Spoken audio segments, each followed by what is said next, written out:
सभिनी खे सलाम हक़ मौजूद जीअं त सिंध धरती जी क़दामत ऐं उनजी अज़मत जेका आहे उहा सभ खां मथां ई मतबरी आहे। जेको अमन मुहबत ऐं भाईचारे वारी रवादारी रही आहे उनखे कंहिं हद ताईं अमन बिगाड़ींदड़ माण्हुनि जेको हो इन सूरत हाल ते आंदो जो अॼु असांखे काफ़ी तकलीफ़ुनि खे मुंहुं ॾियणो पइजी वियो आहे।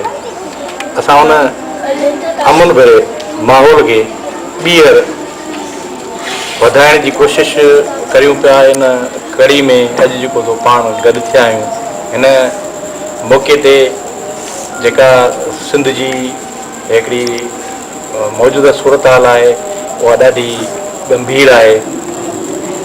पर थोरा माण्हू बि जेकॾहिं उन अमन वारे माहौल खे ॿीहर कोशिशि कनि ऐं वधाए सघनि था।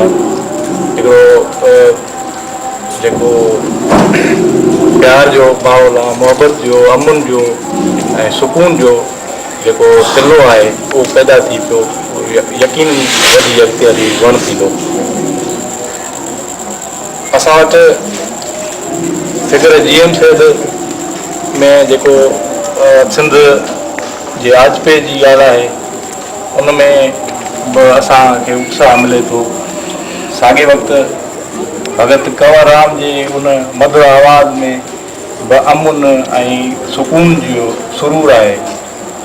साॻे वक़्तु जेका अॼु सूरत हाल ठही बीठी आहे, जेका सिंध जे वजूद सां हिकिड़ी हथ चुरांद आहे ॼण त उहा आहे भूरो भील खे इन मज़हबी ऐं नस्ली बुनियादनि ते जंहिं तज़रील जे माहौल मां गुज़ारियो आहे इहो सिंध जी सूरत ते हिकिड़े क़िस्म जो दाग़ आहे जेको असां नथा चाहियूं त इहो जेको हिकिड़ो तरीक़ो आहे उहो असांखे सूंहे थो।